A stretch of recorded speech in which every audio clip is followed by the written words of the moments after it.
A warm welcome, dear viewers, to the 10th episode of our series Philosophy of Systems. Last time, we briefly talked about the important problem of ethics.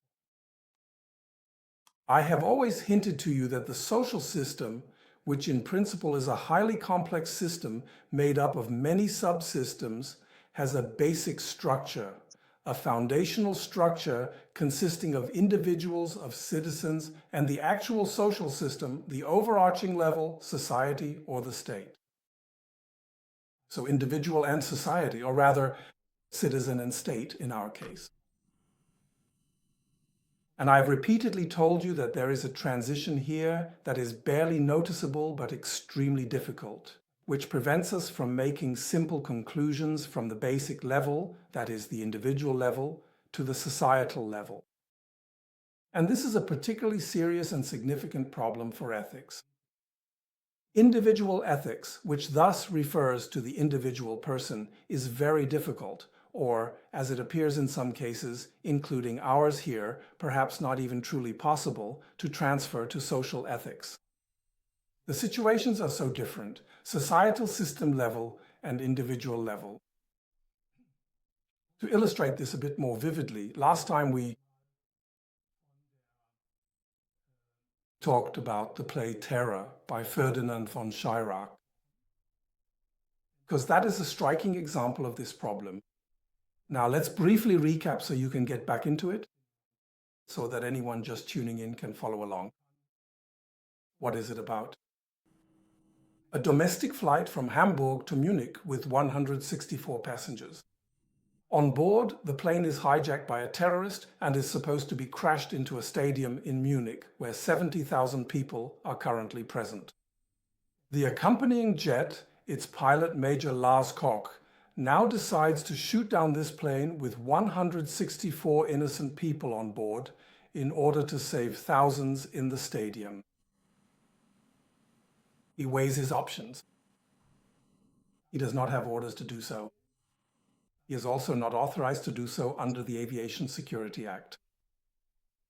That means he is acting illegally based on a decision of conscience. It comes to a court case. He is charged with 164 counts of murder. Charged. Once again, about the 165th. Person there, the terrorist, he is also a human being. He is also protected by human dignity. But in this case, he is considered competent. So he is excluded from consideration. The focus is mainly on the 164 innocent passengers, including the crew of the plane. Clear? Just to clarify that number again. So he is charged with 164 counts of murder.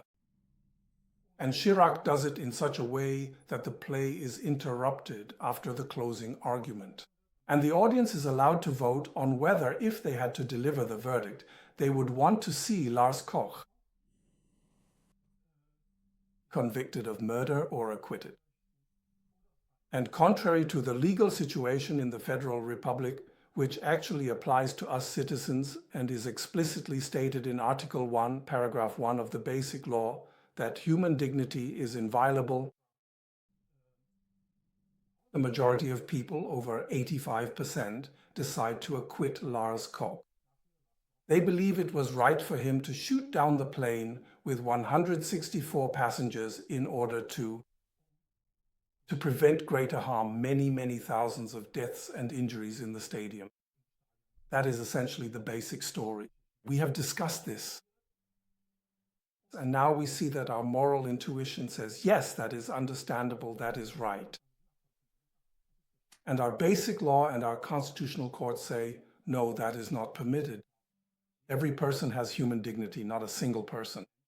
Not a single person may in any way be disposed of or have decisions made about their life unless they themselves consent. I have already spoken about this. All of this is based on Kantian ethics, the ethics of Immanuel Kant, who lived in the 18th century. He lived in Königsberg from 1724 to 1804.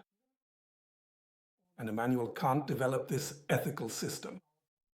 The concept of human dignity, I have already explained all of this to you, so the point is that Kant says we humans are free, autonomous beings who make our own decisions.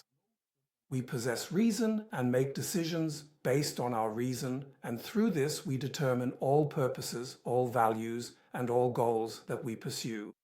If that's the case, if we are the ones who set purposes and goals, then we humans ourselves as persons cannot also be a means or an end for something else. From this, Kant concludes that we humans must not, of course, against our will, be instrumentalized, especially not when it comes to our life and our health. Yes, and then this derivation of the concept of human dignity, as I also explained to you, results from the fact that if we humans are the ones who assign all values, we weigh these values against each other. It's very simple with food, for example. The price varies depending on how highly we value the food. But of course, this also applies to other questions, including ethical ones. But then we ourselves, as humans who assign these values in the first place, cannot ourselves be a value that can be weighed or calculated. That means our value is absolutely and unconditionally superior to all other values. And to emphasize this elevation and absoluteness of the value of the human being as a human being, Kant used the word dignity for this purpose. So dignity is an absolutely indispensable value that we humans possess simply by being human. And that applies to everyone, even every criminal, even Adolf Hitler, even these terrorists. That needs to be stated very clearly. So that is the basis. We have already talked about this, and I have already hinted to you that there are two different ethical systems that have predominantly prevailed. In Central Europe, the Kantian ethics, which I have just outlined. We can't say more about it after just 1 hour. And the Anglo-Saxon utilitarianism. And I had already told you it was developed by, strictly speaking, 3 people. Jeremy Bentham in the 18th century, his friend James Mill, and James Mill's son John Stuart Mill. So a triumvirate of people who work closely together. John Stuart Mill then further developed the utilitarianism that was primarily created by Jeremy Bentham in the 19th century in England. And this utilitarianism, as the name suggests, is an ethics of utility. It is based on a completely different principle than Kantian ethics.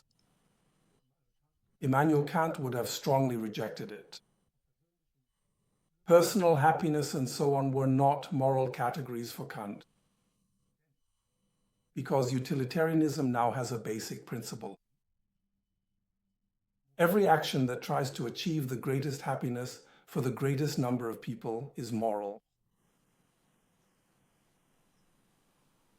By the way, the negative aspect is also included here. It's not just about achieving the greatest happiness, but also about minimizing suffering as much as possible. In other words, making sure that as many people as possible suffer as little as possible. Suffer. And this is actually the first time that animal ethics is included as well. Even Jeremy Bentham, the founder, said that it's not about whether a being can think or speak, it's about whether it can suffer. So from the very beginning, animal ethics was not excluded. That's an interesting fact because actually animal ethics only managed to gain traction in discussions at the end of the 20th century. At least it was able to establish itself in the debate by then. Now with utilitarianism, we have a major problem. What is the greatest happiness and what is the largest number? The largest number is still the easiest to define. The largest number is the number of people affected by the measure. After all, it's a political measure.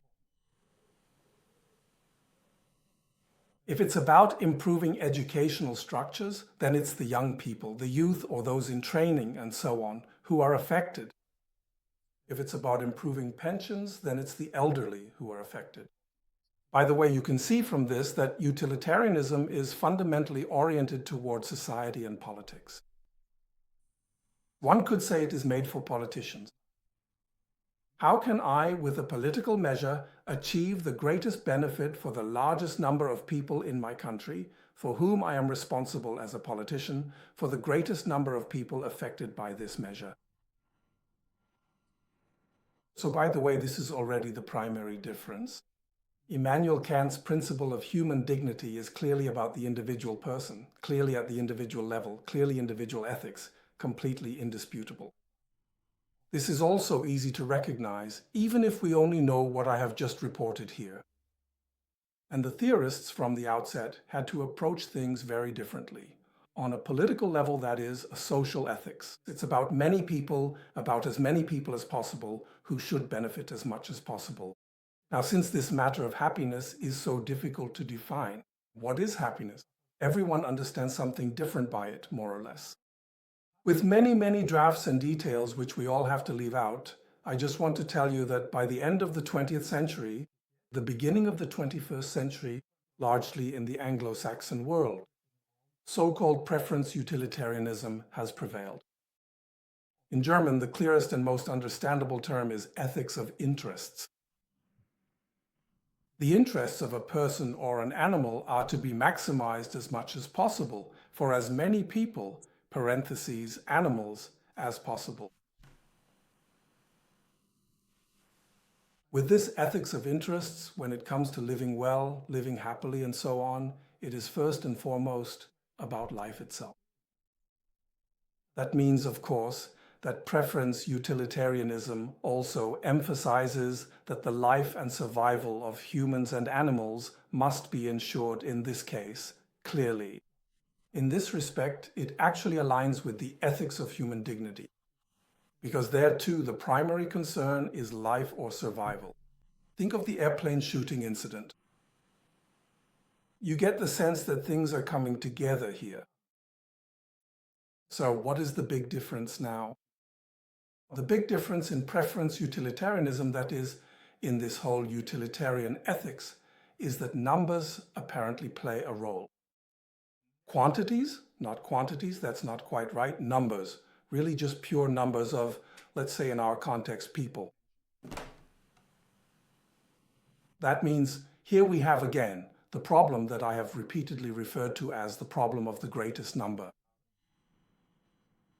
Namely this, think of the right to asylum, asylum law, a typical individual right, but undeniably no one rejects it. But when it becomes hundreds of thousands or millions, then things get problematic. What does that mean? In plain German, to explain it again precisely, the greatest number, not the greatest number, as Uthers Loslin knows, the problem of the large number is the problem that a pure quantity, a number on a social and political level, turns into a quality. It has a qualitative element. There is a difference whether 3 or 4 people apply for asylum in this country or hundreds of thousands. Everyone knows that, and it is indeed a qualitative difference. Each of us knows that as well. And because this large number acquires quality, it becomes a value or a disvalue, depending on how we see it, and thus it is also morally relevant, falling under the domain of ethics. And this is found only in the realm of social ethics, in the political sphere, and not at the individual level. So we can already see quite fundamentally. Let's go back to our country, where the principle of human dignity, Article 1, Paragraph 1 of the Basic Law, is the ethical principle for social and political action as well. Here we notice that this principle does not even address the problem that we encounter in the social sphere. This problem of large numbers is not addressed at all, neither in asylum law, nor in the emergency landing of a passenger plane that has been hijacked, as in this example, it simply isn't addressed. It cannot be explained by it. So now a tension arises. We all support upholding the principle of human dignity, but we notice that it doesn't work in the social and political sphere. Utilitarianism doesn't have to face this problem. It applies just as well to individual people, to a single person, as it does to 5 single people or to 100,000 people. It doesn't have this problem. The question is there some kind of missing link? Is there any way? Can these two ethical systems, which have become so widespread and dominate our environment, our Western culture, if you will, be reconciled? Can't they be brought together? Can't the Germans adopt something from utilitarianism, and conversely, the Anglo-Saxons take something from the purely human principle, if that were necessary? That's what it's about. Do these two ethical systems converge at any point? That's the fundamental question. And what I'm offering you here in half an hour is a fundamental question that occupies ethicists among philosophers, the professional philosophers of the field. Moral questions for dozens and even more years. That means this is still a completely unsolved problem. This problem of accommodating larger numbers while still not neglecting individual ethical principles. And here, maybe we can, as a thought-provoking impulse, say each of us is allowed to think about this, not just the experts who deal with it professionally, the legal ethicists or the ethicists at universities. No, you and I as well are allowed to consider the question, where could the solution to this problem lie? Now, first of all, the defendant, Lars Koch, rightly says that when we talk about weighing life against life here, so 164 innocent people against 70,000 innocent people, that's not really a weighing at all. It's human dignity against human dignity. It's not about individual people at all. It's also not about harming individual people, but rather about a completely different starting point. The starting point is that there is, from the very outset, a dilemma, a situation in which human dignity is definitely being harmed, without us being able to do anything about it here and now, despite our awareness. It is being harmed. That's a given. This is not man-made, at least not directly. Morally, this hasn't affected us yet. And only now, when we recognize this fact, that human lives are being destroyed, and with them, human dignity, or dignities, I am tempted to say, are being destroyed. Only now, on the next level, comes the decision. Is it completely equivalent whether 164 people are killed or thousands are killed in a stadium? Is that equivalent? And here, my moral intuition, and perhaps yours, and that of many people in my view, says no, that is not equivalent, that is a different, qualitative, and therefore also a morally distinct situation. And it must be newly decided on a moral level, and if you like also on a legal, ethical level, and ultimately codified by law. In the sense that one says the greater number of people whose lives are threatened must be saved, even if that means the smaller number of people will fall victim to it. That means the primary question is actually not that Lars Koch kills 164 passengers. That cannot be justified from an individual ethical perspective. That is not the point. Rather, Lars Koch is placed in a situation where a smaller, still terrible number is compared to a huge number. And through his actions, it can be decided whether the smaller number survives or the larger number. So in fact, the principle that utilitarianism would also advocate in this case, according to its rule, is the principle of the lesser evil. The evil cannot be prevented. But one must choose between a greater and a lesser evil. That is a moral obligation. In this respect, it seems to me that the contradiction between the principle of human dignity and the utilitarian principle of the greatest number affected is not actually that great. Think about it. I am thinking about it too. The matter is still unresolved. The matter is still highly controversial. There are many examples where the state, our state here, which is based on the principle of human dignity, behaves differently. Just take the annual commemoration of the Hitler assassins. What is that? The assassination attempt failed. But what was it about? The Hitler assassins tried to kill this one man, Hitler, and perhaps, unfortunately, also his entourage, a few people, in order to save an entire nation and entire peoples, and people who were dying by the hundreds of thousands, millions, in an international war. That is why we celebrate these people. But we must be clear that this celebration of the Hitler assassins stands in stark contrast to the ethics of human dignity. So our state would do well, and our legal ethicists, who above all establish the connection to the legislative activity of our state, would do well too. And our constitutional lawyers would also do well to carefully reflect upon this significant connection. And I think a convergence would be possible here. That's all I have to say on this topic. As you can see, it's a huge topic, highly relevant, and despite being highly theoretical, very current. That's what it's called here, philosophy as a tool. It's worth thinking philosophically, in this case, ethically, in order to solve tough, practical, real-life and threatening problems. It's worth it. That's also what I want to make clear with this series and with these different presentations of such connections. And with that, we've reached the end of this 10th episode, the end of our series, Philosophy of Systems.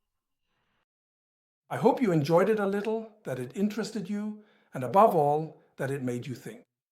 As we've seen today, much of this is still completely open. It's worth reflecting on. My next series will be something different under the topic of environmental ethics.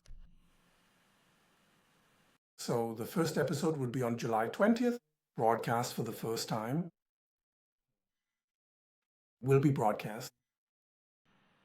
Environmental ethics. A very interesting topic, also very current, very practical, with a lot of theory as well, but directly related to practical concerns. Concerns that are once again occupying us intensely in these times. Environmental issues. So thank you very much for listening to me. I hope you will continue to do so in the future. All the best until then. Goodbye.